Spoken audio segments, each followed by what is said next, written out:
You're listening to the Whole Hog Sports Podcast. And now, here's your host, Matt Jones.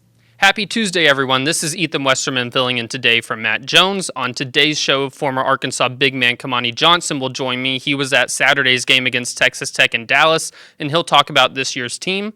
And then Christina Long will join me in the studio to talk about the Arkansas football team and the latest reported coaching additions, and then what the team will need to be looking for when the transfer portal opens in January. But first, a word from Kendall King. Kendall King, we're proud of over 4 decades of design. We're continuing the legacy of great creative design by combining our brands of Kendall King, Soapbox, and Shopcart. Together, these brands represent a new focus in marketing design with individual attention to specific areas. Through our design expertise supported by a team of talented professionals, we showcase our best. We are Kendall King, we are Soapbox, we are Shopcart, we are design.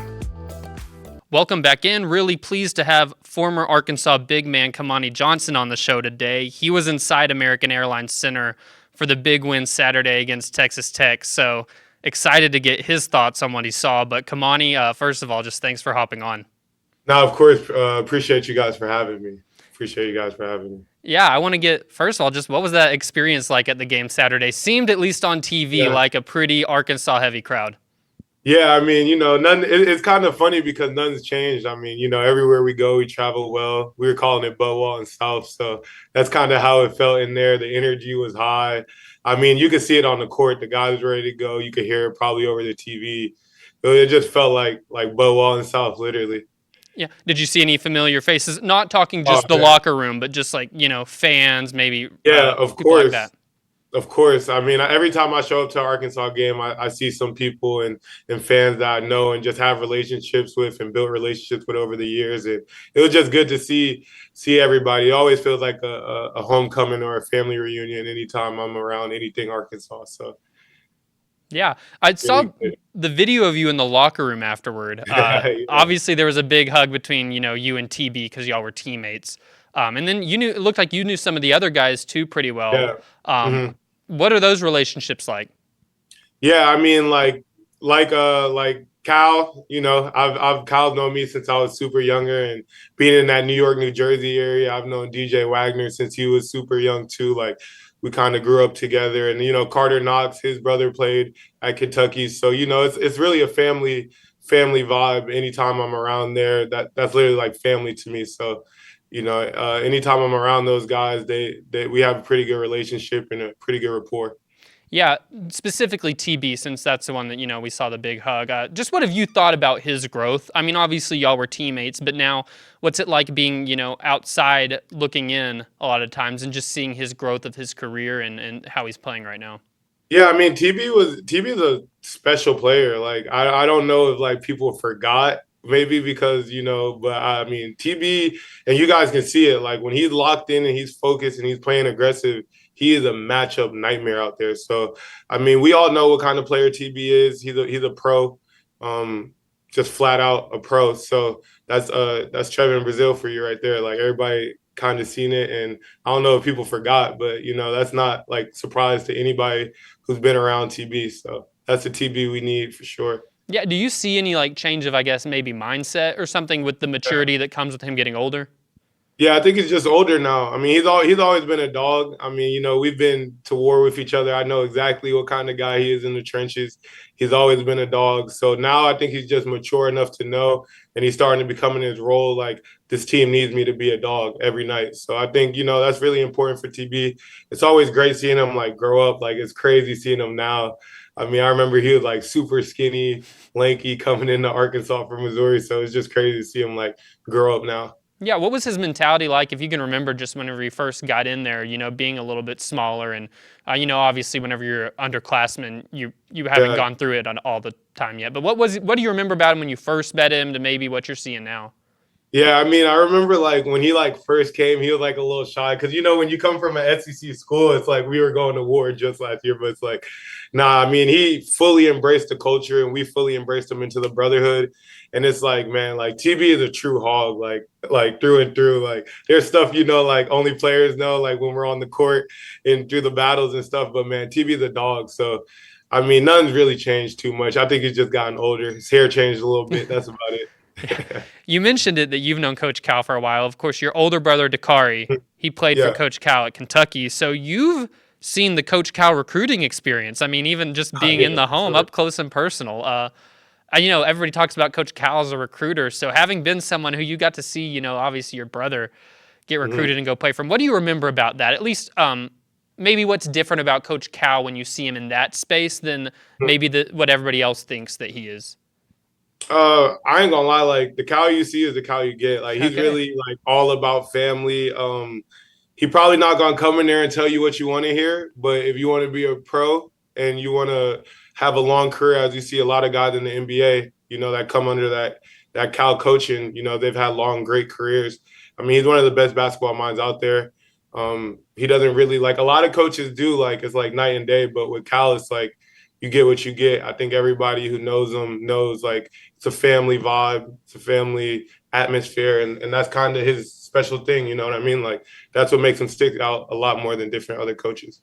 Yeah, I've talked to some former players at Arkansas who did not play for him, and even some of their parents, and they said that they've been impressed with the way that Coach Calipari has talked to them and told them that they are really a part of the family. And they said that, a lot of coaches will say that, but it felt pretty genuine when he said, you're genuinely a part of this.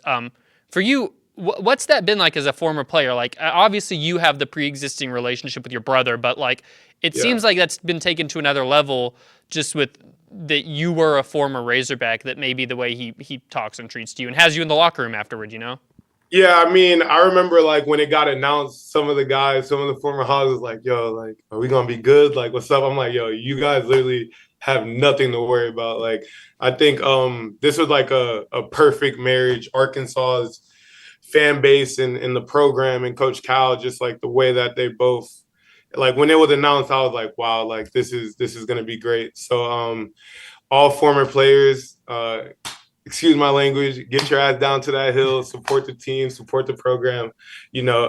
Cal, it's family, so you ain't gonna have no problems on that hill while he's down there. Yeah, you showed up for his introduction in Fayetteville in 2024. And what made that something important for you to be at? Because that takes some time out of your day. And I remember it was a rainy day, not the most ideal. Yeah. Like you get told what time this is, and you made sure that you were there to watch him get introduced. What made that important to you? Like I said, I mean, Cal has changed my family's life through my older brother. So, I mean, Cal's family. You want to show up for your family. He's always shown up for us. Even like to this day, he texts my brother and checks on his kids and shows up because that's just the kind of guy he is. So when people show up for you, you should show up for them. That's how I was raised. So it was super important for me to be there that day. Yeah. Obviously a big win for the team on Saturday, getting that revenge from Texas Tech in the previous Sweet 16. Just after seeing them up close and personal, just kind of what are your thoughts on this team? Yeah, I mean, that game, I kind of seen a team like grow up. It felt like, right? Like they grew up. This is a complete team. Like you never know who it's going to come from or where it's going to come. And these guys have like, I mean, if they play with energy and aggression, it's going to be a hard team to beat. Like they're a really, really, really, really special basketball team. That's what I've seen. So I really want the fan base to really get behind this team. I think I know how Bud can get. I think we all know how Bud can get.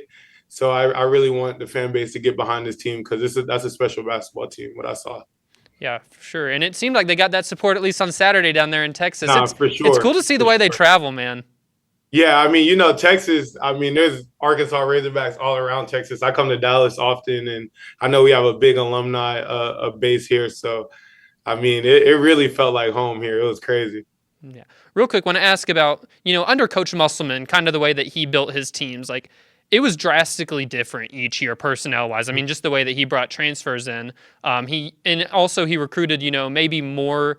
You see Coach Cal recruit like 8 or 9 guys that are going to be in his rotation. Coach Musselman would sometimes recruit, down 12, 13, but some of those guys didn't get to play much.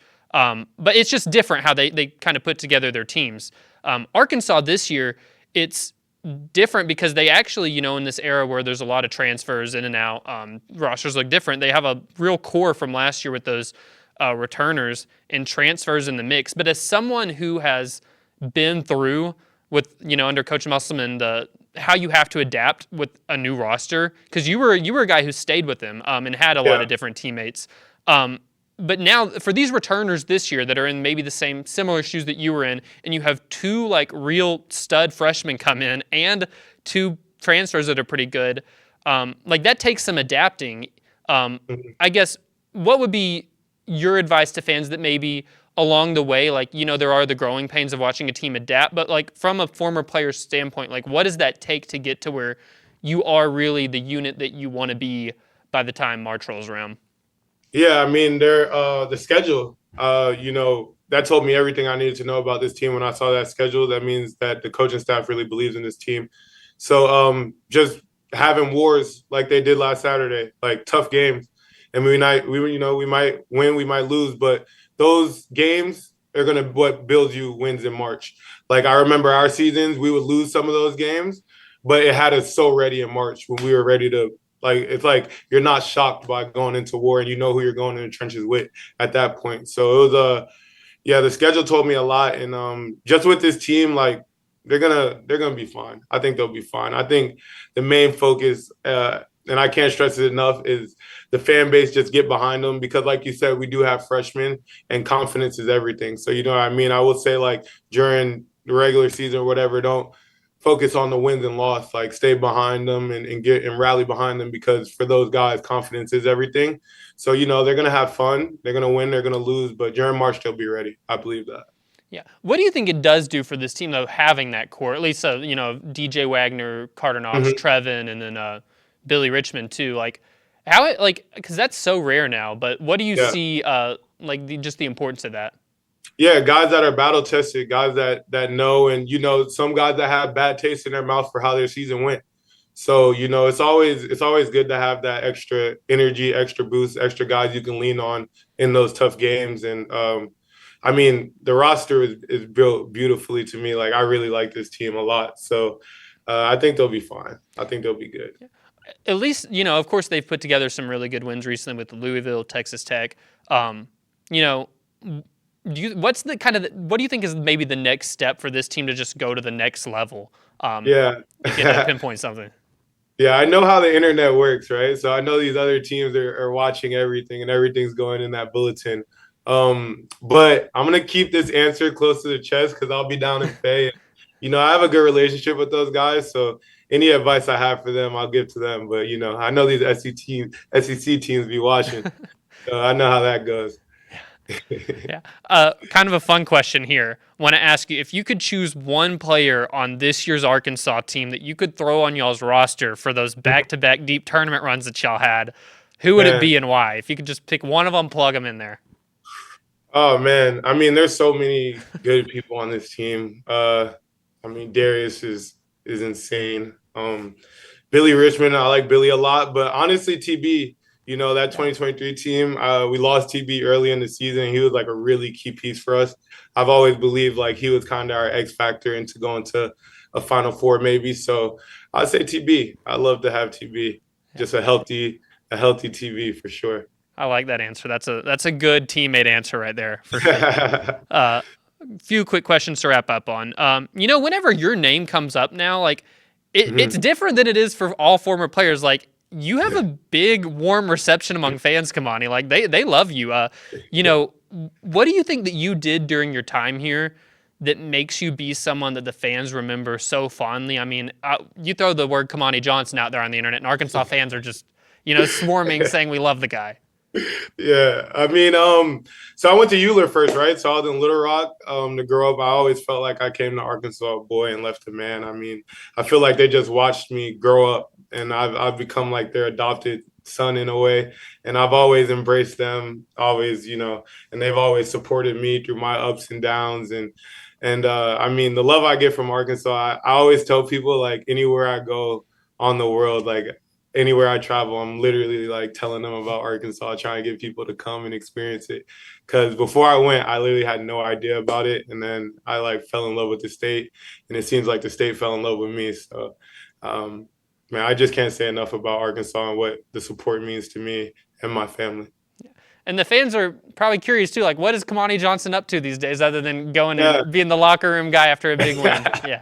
Yeah, I make clothes now. Okay. Yeah, so I have my own fashion brand. I'm in the fashion world and doing some media stuff with a podcast soon. So when stuff rolls out, I'll be sure to make sure everybody's tuned in and tapped into everything.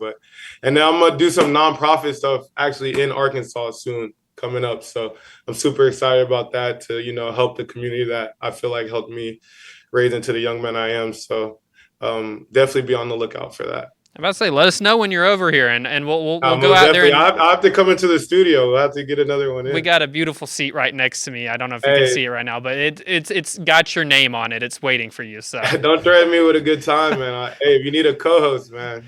All right, I will take you up on this, Kamani.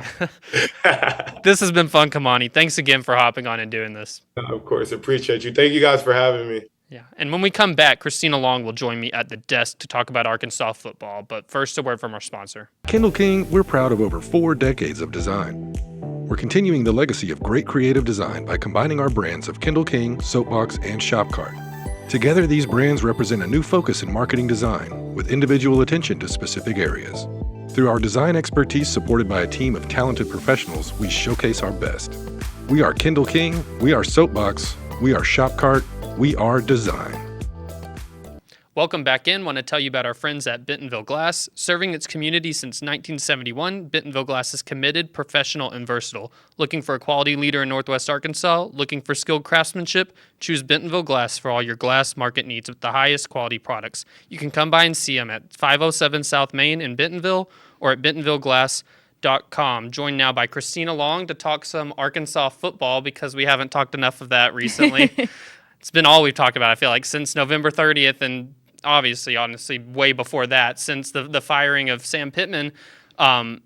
Just first of all, it was going to be who's the head coach, and now it's trying to figure out who of all these assistant coaches who are being reported are actually going to be here and in what roles, because there's been a lot of them reported recently. Silverfield said that the hires would blow fans and media away.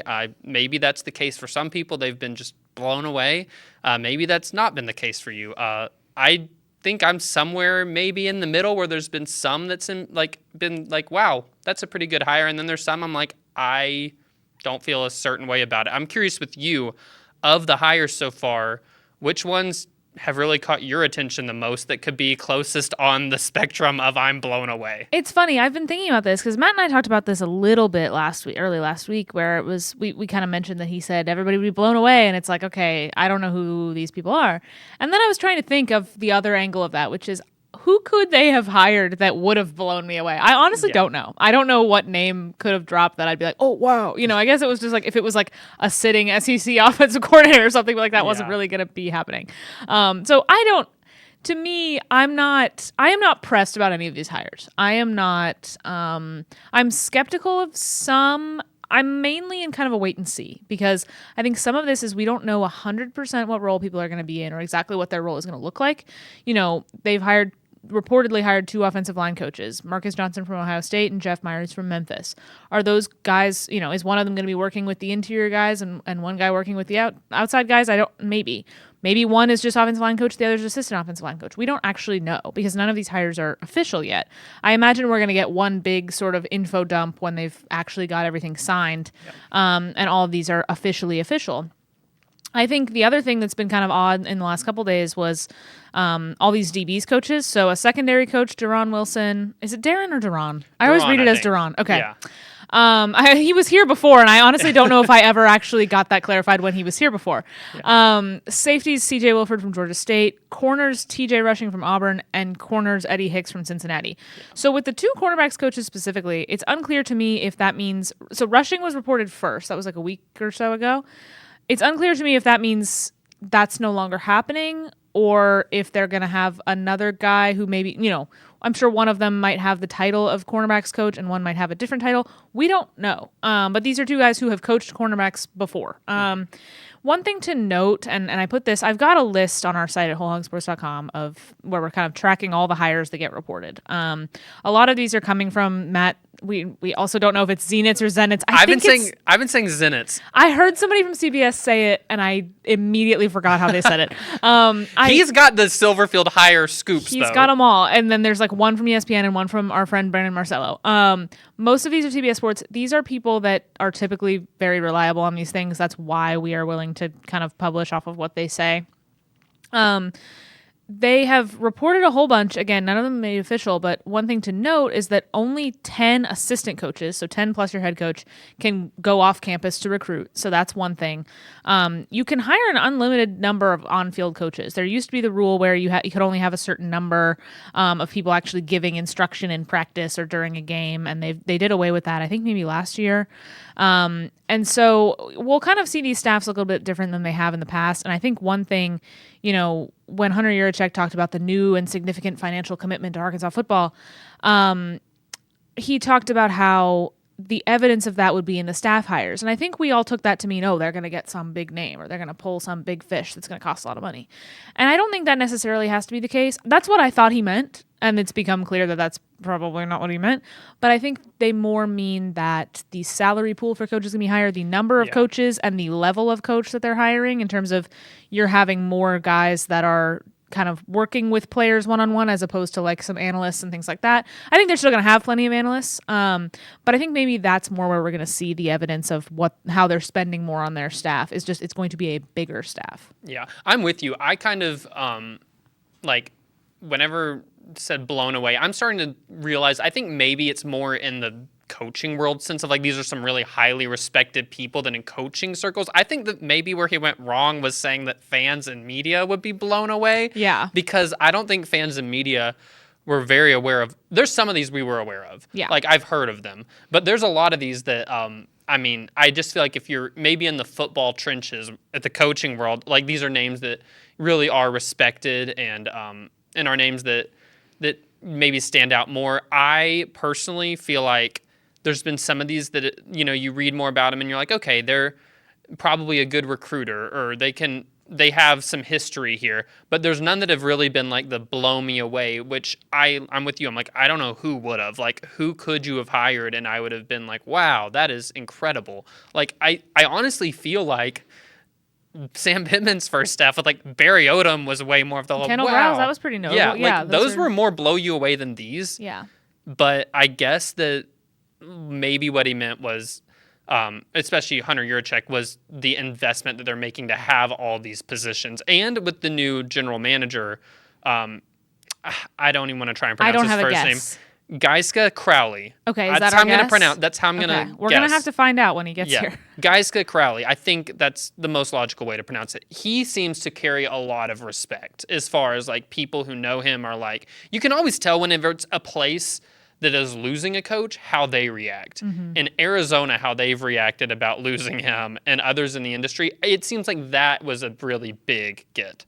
A few others that maybe stand out to me, I honestly do think TJ Rushing, who's reportedly going to be cornerbacks, one of the 4 defensive backs coaches and we don't know, some might be analysts or whatever, like Eddie Hicks, who was reported last night, the Cincinnati cornerbacks coach, he gives me more of the vibe of maybe this is an analyst because he's done that a lot, did it at LSU.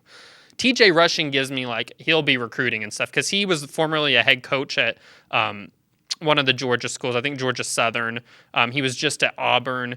That one kind of impressed me because he was a good head coach at Georgia Southern. Arkansas fans should be familiar with him because he actually brought in Sam Pittman's second year his Georgia Southern team here and played. And they had some like solid teams those years. It weren't great, but he has head coach experience. I think that obviously you expected some of these Memphis people to follow with them. Those are not going to blow anybody away because it's just the same reaction, I feel like, as Silverfield is just an extension of him. One that I'm interested in is the Clint Trickett quarterbacks coach hire. Yes. That got reported, I guess it looks like the 13th, so over the weekend.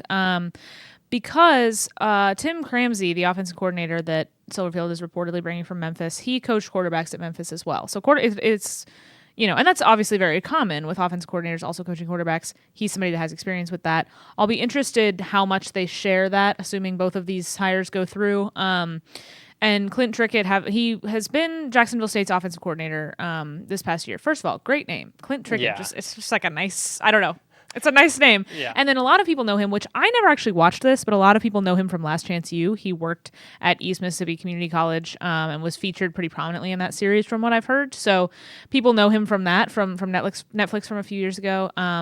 He was a quarterback at Florida State and then at West Virginia. And he was West Virginia's starter in 2012 in his last year, 2014, his last year of college football. So he's a guy that I'm interested in. He's a pretty young coach. So I'll be curious kind of how they split up those duties with him and Cramsey, assuming they're both here. Yeah. There's, like I said, none of these have been actually announced yet. There's some that you do more digging on, and I think you can find some things to be excited about. It just wasn't, for me personally, the whole blow me away. But there might be some people out there that they really are. I'm not mad about more. any of these. Yeah. None of these make me go, this is ridiculous. There's some that I'm skeptical of, but none of them that make me go, I wow, look at it and I say, this is a football staff. Yeah. I think I think I was going to do that pretty much no matter what. Yeah. Let's shift focus. While all this coaching, reported assistance coming and all this is going on, there's also obviously the player personnel side of this where there's a lot of Arkansas players who have announced they're returning. There's a few that have announced that they'll be going in the portal. Whenever you kind of sift through those right now, what do you think are the most important areas, at least seeming right now, that Arkansas, once the portal opens in January, it's like, need to go fill up there? You need some guys in the secondary. Yep. For sure. I mean, I did a little bit of rough math earlier today because I knew we would be talking about this a little bit.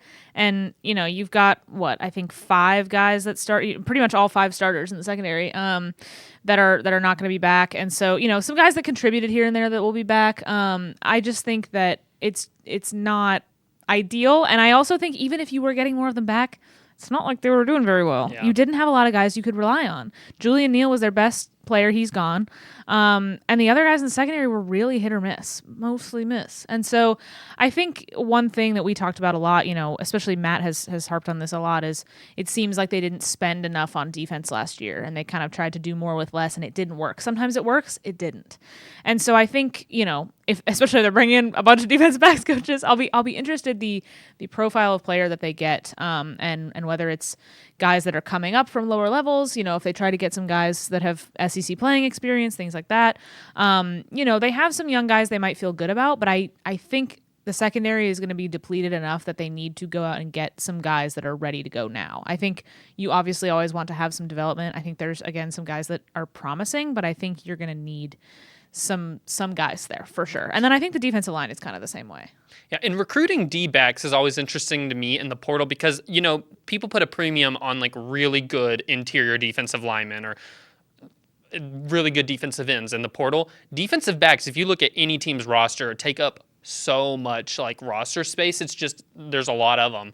And so I think that DBs are one of the positions that in the portal you really have to do a lot more research because there's so many that are end up in there. And it seems like this past year, Arkansas maybe just kind of sometimes settled for finding a guy who didn't pan out at another school that has a logo that you recognize. Mm-hmm. But other times it was just like, it just didn't seem like they really got any high profile other than Julian Neal. He was touted coming out of Fresno State, Stanford, whatever you want to say. But it felt to me like DB-wise, Arkansas just didn't really get any big fish this past year. It was just kind of people who have some experience, and that's why a lot of them are going to be gone now. They found guys who were in their last year. And this is gone just based on eligibility. I mean, we don't even have that many guys yet who have said that they're going to enter the portal, and we're expecting to see several. So that's just based on people whose eligibility is expired. And then I think, the defensive line this year, that was the topic of all the lead up to the season and the early season was the lack of depth. And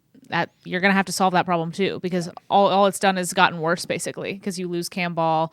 You get Ian Jaffrard back, but he needs some development. He needs to do better. And then you need to have some depth for him too. Obviously we talked about getting Quincy Rhodes back is huge, but So the other side is open. Charlie Collins is expected to be back, I guess. I don't think he's said for sure, but he's a guy he's not out of eligibility. So I'm just going off of assuming they have eligibility, they could be here, right? Yeah. And so if he's back, he's somebody that maybe you put over there, but you need more than just those two. So I think defensive line really is honestly the whole defense, because the linebackers too, your top two linebackers are gone, and you're excited about Bradley Shaw if you're able to keep him. You feel good about that. You've got some other young guys that Travis Williams and that staff did a good job recruiting high star linebackers. I think they have several 4 stars from the last couple classes.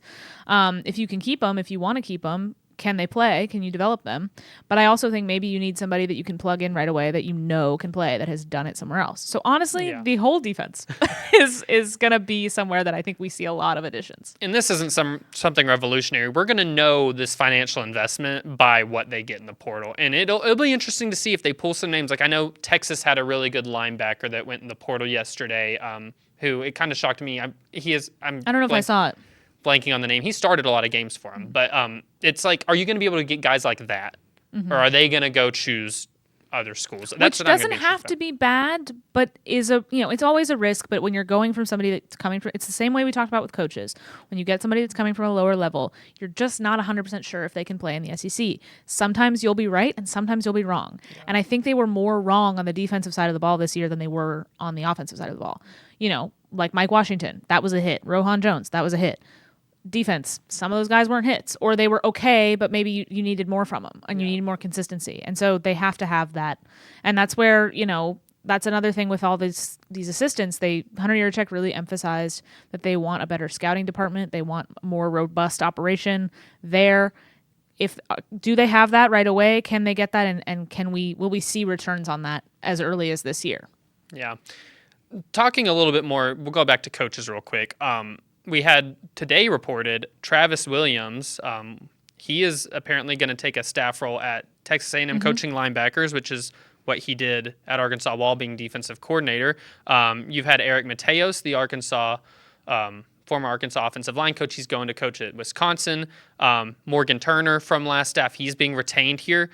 Are there any other former staff members right now that were on that last regime staff that you really think maybe could be in demand from programs based on what they did at Arkansas? Yeah, I mean, I think it's kind of difficult because I think coaching is such an interesting world because like we were just talking about with the hires that Silverfield is bringing in, sometimes it is about who you know and who you're connected to, and that can get you, a fan or a reporter might look at a team's stats and go, well, their defensive backs were really bad, so he must be bad. Yeah. But there's other things he's done in his career, or there's things that people know about him that makes them attractive. So I think it's a little bit difficult. I know we've talked about this a little bit before, but I'll be really interested in what Bobby Petrino does next, if anything, right away. Maybe he takes some time off. I don't know. Ronnie Fouch, I think, is somebody who could have put himself in good position. I think, whether he continues to follow Petrino around, depending on what Petrino does next, maybe he'll be able to get on staff somewhere else. Some of these we'll see. I mean, the guys the other defensive coaches that got dismissed, I mean, Marcus Woodson is a little bit older, but I think he's a guy that has, he's got ties to different staffs. He's been around so long. I'm sure he'll land somewhere. Deke Adams, I think, was a good recruiter, so we'll see kind of what that gets him to. But yeah, I mean, that's kind of always interesting to track is where some of these guys end up because sports turns out to be a pretty small world sometimes. I'm really interested about Scott Fountain personally because it's not like he was here so long. Like the Arkansas special teams had obviously some issues every year, but his resume in general, it's like he can walk into the room and go, Cam Little, Jake Bates was my backup. I had recruited Scott Starzik, the number 1 kicker in his class. Like he's a great recruiter, and he's gotten those high end recruits. They had a good punter this year. It's like it's crazy because they had some issues on special teams, but like those very key positions, he has a great track record for. So I'm curious with him because he's also really well regarded as just. And he's been all around the SEC. And they know him as a good recruiter just in general too, especially the state of Alabama. I know he's somebody who I could see an SEC staff for sure picking up soon. But it's just interesting, whenever all this shakes out, just seeing what happens with those former guys because you never know when down the road one of these people who are randomly an assistant on an Arkansas team, like even just for a short period of time, are like elevate to a really defensive coordinator somewhere, and then the next step is head coach. It's just cool always to see how it shakes up. I know Eric Mateos, a lot of people wanted to see Arkansas retain him just because of what the line did while he was here as far as improvement. He's one that I could see maybe down the road. We'll be hearing more about him. But yeah, I've definitely found it interesting today that Travis Williams going to A&M, because that's the one that he's well respected, but obviously, like you said, the stats and stuff. Right. And the report was interesting. It was a report from Pete Thamel early this morning, and it said, he'll coach linebackers, and then his title's not clear, and it might include like some other responsibilities or other, which I was like, what does that mean?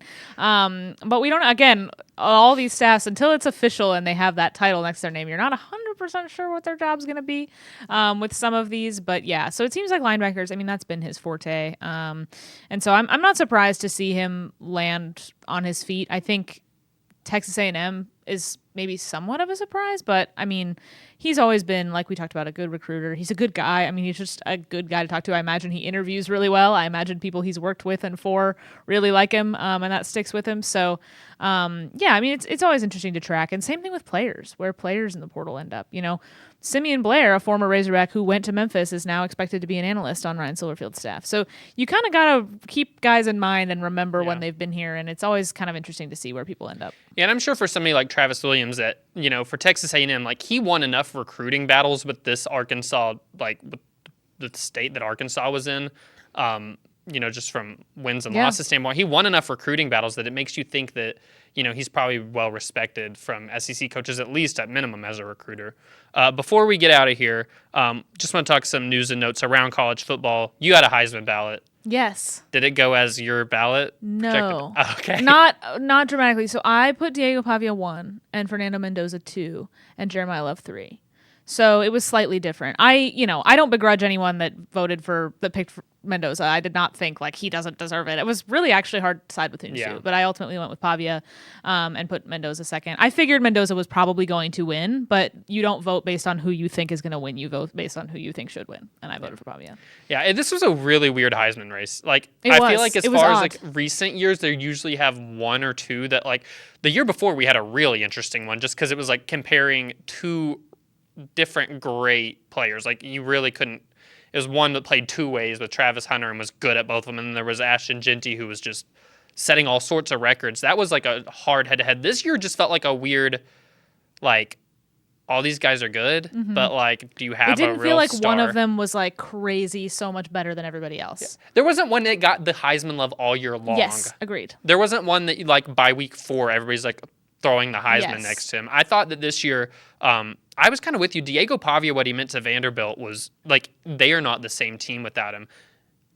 Obviously Indiana's not the same team without Mendoza, but it's hard to compare because it's like one had a team that did what they did, and Vanderbilt had a great year too, but it's just whenever you're comparing all these different players for best in the nation, I feel like you just got to go with your gut. Yeah, probably a lot of the time. That's kind of what I went for. And then I think Indiana's going to win the national championship, though. And I want to talk about that. I want to have you on Friday. I was going to text you about this later. I want to have you in the studio Friday when I'm in that chair and we can talk a little bit about the playoffs. So we'll switch chairs. Spoiler alert, I think Indiana's going to win. Last thing, I guess we'll probably talk more about it then too, but just right off the top of your head, college football playoff matchup you're most looking forward to? First round. That's a good question. I'm interested in Alabama and Oklahoma just because of the rematch of it all and the SEC of it all. I feel like the SEC games I'm always most interested in because I know the most about them. I've gotten to see them the most and kind of heard the most about them. So I'll be watching that one mostly because I think they match up in an interesting way, and then again the kind of revenge factor. But honestly, there's some really good games in here. I don't think there's one that even the ones that people are, nobody's expecting the group of 5 teams to win. Like Ole Miss Tulane, I'm really interested in It'll that. still just be because on my of the TV. narrative. There's so much narrative in that with the coaching situations that they've both gone through. So I'm excited. I think it's going to actually be a pretty fun playoff, even though I know people are mad about the group of 5 thing, which is dumb. Let them in. Let them do it. Anyway. I'm with you. Alabama OU, though. If Venables has had Alabama's number, and so I'm interested to see if that continues. Well, want to thank you for tuning in today. Reminder, there's a men's basketball game tonight at 8 p.m. against Queens. We'll be back with another show tomorrow, and I'm sure we'll talk about that game a little bit. But until then, you can visit our website at wholehogsports.com for the latest Razorback news and analysis. Have a great day, everyone.